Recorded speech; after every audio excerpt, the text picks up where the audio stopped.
राजनीतिक रोटियां तो बीजेपी सेक रही है। ये जिस किस्म के कानून अडानी और अंबानी के कहने से बनाए गए हैं, क्या देश की जनता अच्छी तरह से जानती नहीं है?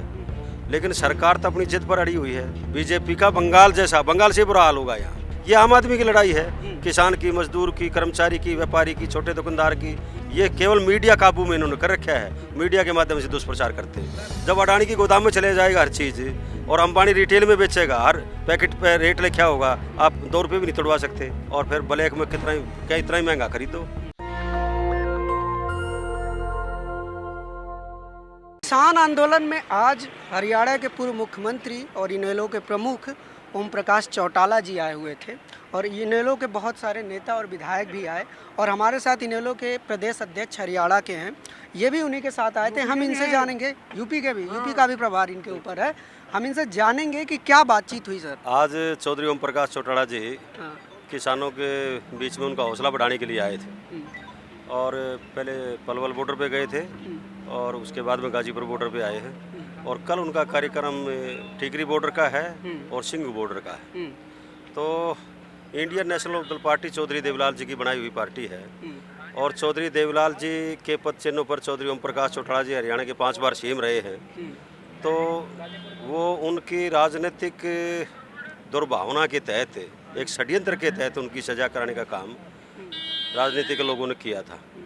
अब वो अपने कानून के मुताबिक अपनी सज़ा पूरी करके आए हैं, और उन्होंने जेल से बाहर निकलते ये कहा था कि मैं सबसे पहले किसानों के बीच में जाऊंगा। तो उनकी गाड़ी का एक्सीडेंट हो गया था, तो वो लगभग 1 महीना तक उनका हाथ का अब भी प्लास्टर है, लेकिन वो उन्होंने कहा कि मैं जाऊंगा किसानों के बीच में, मेरे प्रोग्राम बनाओ।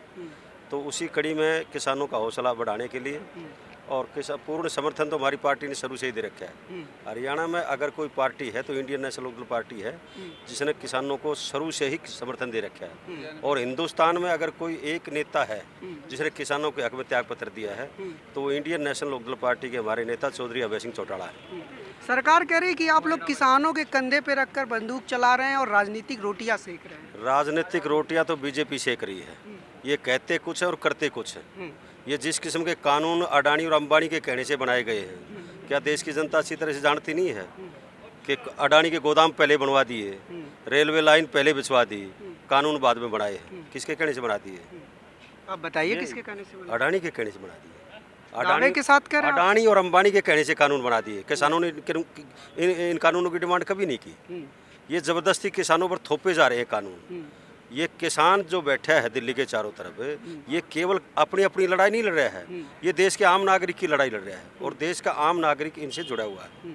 इसलिए सरकार को चाहिए कि आठधर्मिता छोड़ करके ये तीनों कृषि के कानून और पार्लियामेंट चल रही है, इनको रद्द कर दे, ताकि किसान इज्जत से अपने घर जा सके। कृषि मंत्री ने आज ही बोला है कि वो किसानों से बातचीत करने के लिए तैयार हैं, उनकी सारी समस्याएं सुनने के लिए तैयार हैं, लेकिन बिल वापसी पे बात नहीं करेंगे।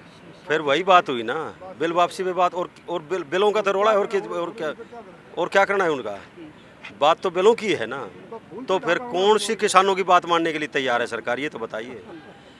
किसानों की कोई बात सुनने के लिए सरकार तैयार नहीं है, केवल लोगों को बरगलाने का काम जरूर करती है। माननीय प्रधानमंत्री जी का बयान आया था कि 1 कॉल दूर है सरकार, तो 1 कॉल करती दफे प्रधानमंत्री जी की कोठी से किसान कितनी कॉल ट्राई किया? नहीं, मैं कह रहा हूँ कि किसान, हम तो किसानों का समर्थन करते हैं। जो किसान संगठन है ना, उनकी और सरकार की कई मर्तबा बात हुई है, लेकिन सरकार तो अपनी जिद पर अड़ी हुई है। कहते कुछ है, करते कुछ है। बात शुरू वाली मीटिंग में जो थी, वो आखिरी मीटिंग में थी, जो 11 दौर की मीटिंग हो चुकी। सरकार मान नहीं रही है, केवल किसानों को बदनाम करने के लिए इस किस्म के औचित्य कंडे सरकार ने पहले भी कई बार अपनाए और अपनाती जा रही है। बहुत कोशिश की है सरकार ने, लेकिन किसानों का संगठन टूटा नहीं, ना टूटेगा। अब ये यूपी का चुनाव आने वाला है, 5 प्रदेशों के चुनाव होंगे, पता लग जाएगा सरकार को। और क्या होगा यूपी के चुनाव? बंगाल जैसा हाल होगा, बीजेपी का बंगाल से बुरा हाल होगा यहाँ। इतने बड़े दावे के साथ आप कैसे? साथ इसलिए कहते हैं कि ये लड़ाई केवल किसान की नहीं है, ये आम आदमी की लड़ाई है।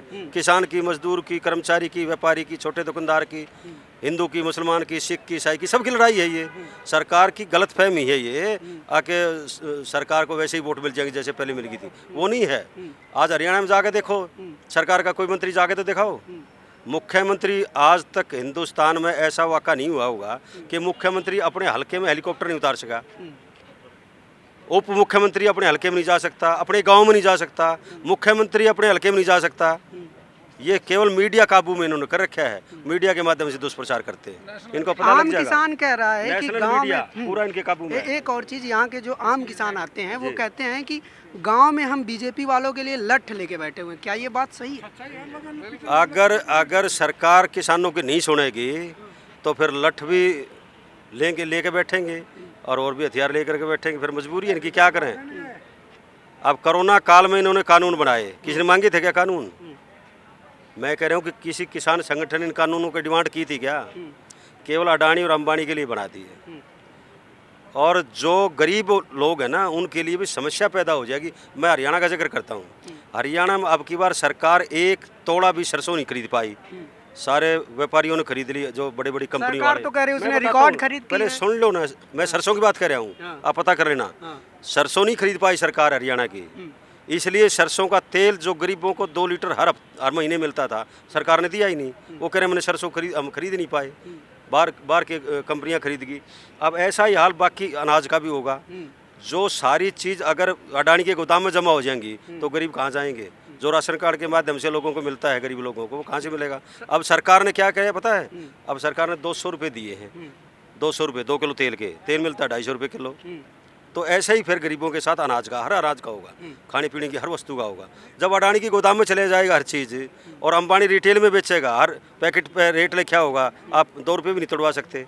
गरीब आदमी कहाँ जाएगा? गरीब आदमी को तो ये उसके खाते में पैसा डलवा देंगे, ठीक है, और फिर ब्लैक में इतना ही महंगा खरीदो। गरीब आदमी को ज़्यादा आपने चुनाव का जिक्र किया था, आपको क्या लगता है कितनी सीट ला पाएगी बीजेपी? BJP zero.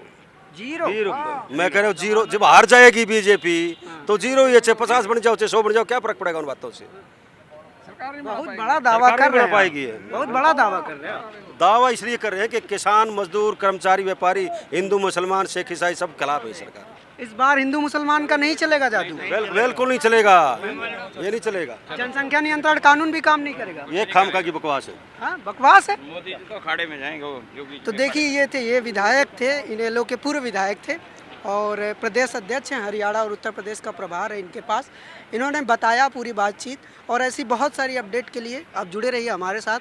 और आपकी इस खबर पर क्या प्रतिक्रिया हमें ज़रूर दीजिए। कैमरामैन आशीष के साथ मैं अनमोल प्रीतम, गाजीपुर बॉर्डर, दिल्ली।